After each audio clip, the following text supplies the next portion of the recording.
Wanajeshi binafsi wamekuwa wakilima, na wao wanajeshi binafsi ukiwazuia wasilime, wanajazba, wanakuzuia kwa vitisho.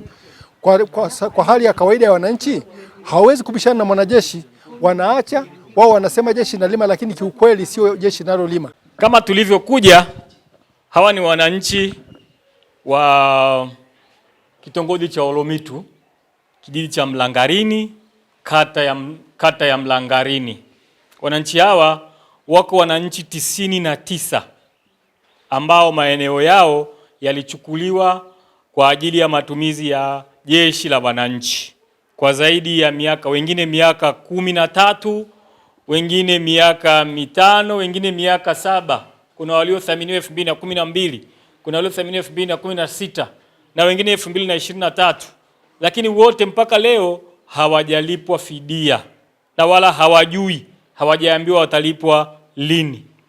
Lakini baya zaidi, walithaminiwa wananchi wa pande mbili za mlima. Upande mmoja ulikuwa katika kata ya Moshono ambayo iko halmashauri ya jiji la Arusha, lakini wale wamegawanywa, wale wakalipwa fidia. Hawa wa kata ya Mlangarini hawajalipwa fidia, kitendo ambacho kinaonekana sio sawa. Ni kama wamebaguliwa na serikali yao, ni kama wamebaguliwa na taasisi hii ya jeshi. Kwa hiyo wamefuatilia kwa muda mrefu kwa namna walivyokuwa wanafanya, lakini hakukuwa na mafanikio. Hivyo leo nilipata wito kutoka kwa mmoja wa wananchi hawa kwamba wamekusanyika kwenye ofisi ya diwani, ofisi yangu, ili niweze kuwasikiliza. Diwani amefika kutusikiliza. Kwa maisha yangu niliyokuwa hapa tukidai mafidia yetu, sijawahi kumuona diwani akiwa na sisi. Ila sasa kwamba kinachotusaidia sisi wananchi sasa hivi, tulisema tutafuatilia kisheria na kama anavyosema kiutawala. Kweli diwani atatusaidia kiutawala. Sasa kisheria mimi sijajua hapo, labda diwani baadaye atatusaidia. Kwa sababu mpaka sasa hivi kama huyu kijana alivyoongea hapa, mimi amenisikitisha. Mimi nadai, lakini kijana amenisikitisha. Wewe fikiria, askari anachukua mamlaka, anasema anamlinda mwananchi, kumbe anajilinda yeye mwenyewe. Anampiga mwananchi, anatoboa na bati lake. Hapana, lazima hatua kubwa ichukuliwe sasa hivi ya haraka ili kuokoa maisha ya huyu kijana. Pia niseme kwamba serikali, mimi niliona kwamba haihitaji ile eneo letu. Kwa nini? Tulikuwa watu wawili tunaodai Mshono na sisi hapa Chekereni. Wakaona Mshono ni muhimu zaidi. Ina maana eneo la kwetu halina umuhimu kwao. Kwa hiyo kinachotakiwa sasa hivi tunataka waturejeshe maeneo, na hivi kwamba muda umeshaisha, warejeshe haya maeneo yetu. Na wakirejesha maeneo yetu ina maana yatatusaidia, na kama watahitaji kweli warudi tena upya. Na mimi siko tofauti na wajumbe waliopita. Waturejeshe maeneo, wakitaka tena warejee upya. Lakini nataka zaidi kwamba sisi katika vikao vyetu tulikaa tukasema tunataka tupeleke hiki kitu sasa kwenye sheria. Hiki kitu kiende mahakamani ili kwamba tupate kupewa nini? Haki zetu. Maanake tumeona tumedai kwa kutulia sana, hawatusikii. Basi sasa tuende kwenye sheria. Na diwani tu utatusaidia kuitaarifu serikali, kwa sababu kwa kweli ni muda mrefu, na kama wangekuwa wanatuthamini sisi wananchi wa Mlangarini, wangekuwa na sisi wametupa fidia. Ni kitu gani kiliwafanya walipe Mshono alafu sisi tubaki? Na maana wahitaji eneo letu. Kwa hiyo ninachoomba tu ni kwamba turejeshwe eneo letu. Kwa majina yangu mimi naitwa Joseph Lemna. Kwa kweli ni muhanga jambo hili la jeshi kuchukua maeneo yetu. Kuanzia mwaka 2023 mwezi wa pili, tarehe za mwanzoni kabisa, walikuja kutuomba waunganishe eneo letu na eneo ambalo tayari walishakwisha tathmini tangu mwaka 2016, na mwananchi na wenye viti na viongozi wetu wa kijiji walikuja nao, na tulipoungana nao tulikubaliana nao kabisa kwamba watachukua ile eneo kwa muda wa miezi 6 watakuwa wameshakwisha tulipa. Lakini mpaka sasa kuanzia 2023 mpaka leo hatujalipwa hizo fedha. Na mahali hapa tumekuja leo hapa kama wananchi, tumekusanyika hapa ili kuja kwenye ofisi ya diwani ili kuja kumwambia jambo hili naye, kwa sababu ni amechaguliwa tu juzi, kwa hiyo jambo hili halijui. Na tukasema tuje tumwambie kama kiongozi wetu ambaye tumemchagua ili aone cha kutusaidia. Kwa kweli tunateseka. Kwa mfano sisi wengine tumekuja kununua maeneo kama haya. Nyumba zetu tumesitishwa tukiwa kwenye maeneo ambayo, kwenye sehemu ambayo kwa kweli sio hadhi nzuri, na sio kwamba hatuna pesa kuendelea nazo. Lakini tumejikuta tumezuiliwa, watoto wetu wakati mwingine mvua inawanyeshea, kama kipindi kama hicho cha jua, vumbi inaingia ndani kwa sababu ya mazingira ya nyumba ambayo haijaisha.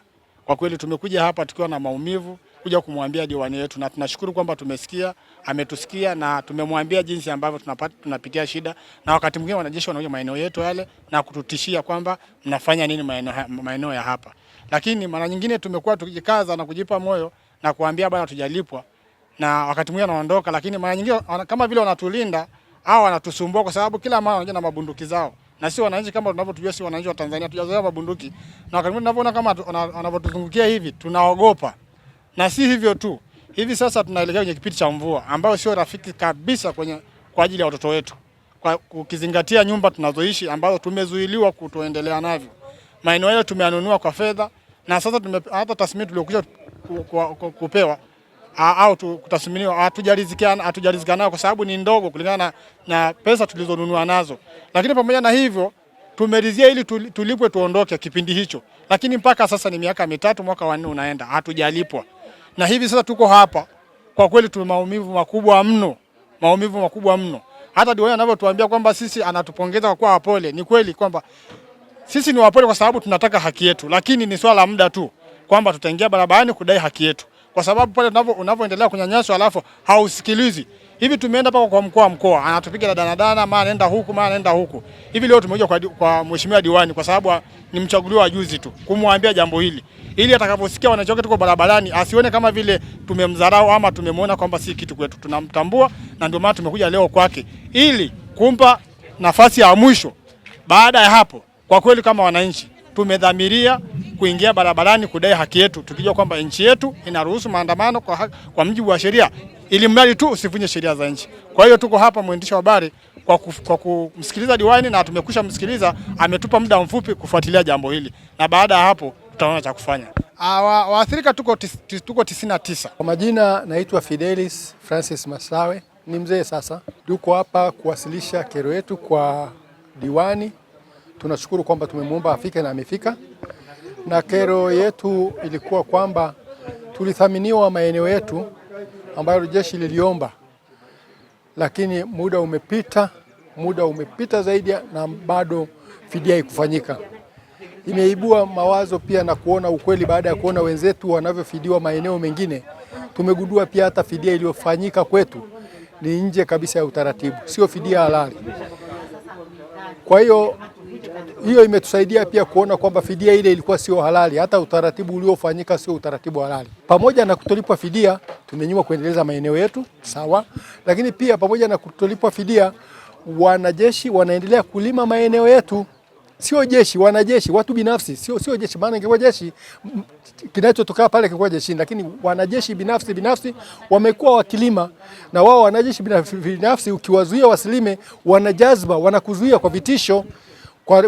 Kwa hali ya kawaida ya wananchi hawezi kubishana na mwanajeshi, wanaacha wao, wanasema jeshi nalima, lakini kiukweli sio jeshi nalolima, ni wanajeshi binafsi, na pengine wanawapa ndugu zao, wakati sisi wenye ardhi tunahangaika hatuna. Tatizo lilotokeza bwana ni kwamba kila ukienda unaambiwa mnafuatilia, wanasema undeni kamati.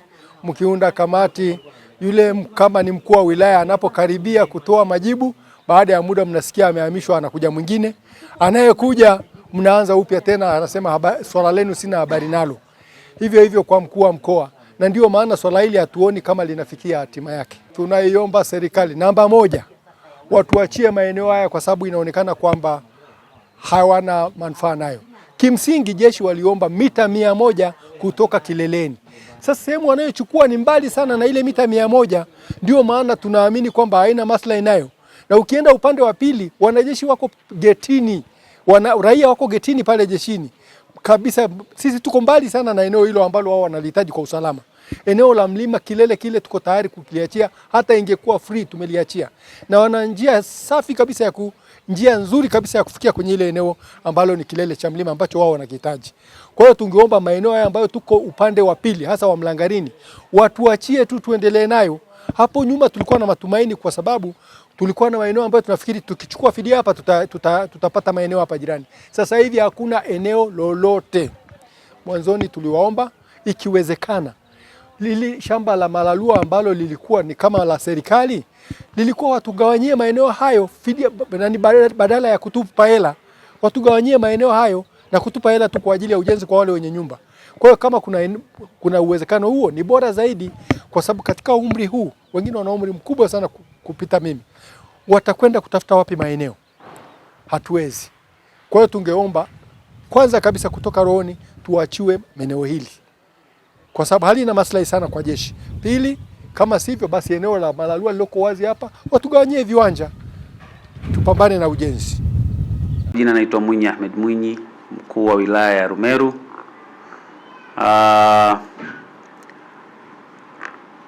Tuna zoezi la fidia la wananchi wa kitongoji cha Olomitu, kijiji cha Mlangarini, kata ya Mlangarini, ambapo serikali imeshafanya uthamini wa fidia katika maeneo yale, ambayo kwa taarifa ya mwisho ya uthamini ya 2023 na gharama halisi ya fidia ya eneo lile kwa wananchi ambao takribani zaidi ya 90 ni shilingi zaidi ya bilioni 3, ambapo mchakato wa kupata fedha na kuendelea na utaratibu wa malipo ya fidia hii kwa lile eneo ambalo limechukuliwa na Wizara ya Ulinzi unaendelea,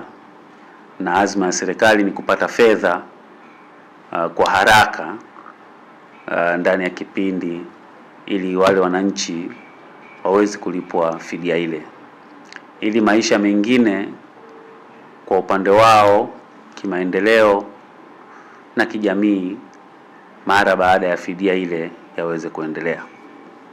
Tunatambua kama serikali ya wilaya uthamini ulifanyika 2023 na azma ya serikali kulipa fidia hii ya wananchi wale 99 ambayo ni zaidi ya bilioni 3 kama nilivyoeleza awali.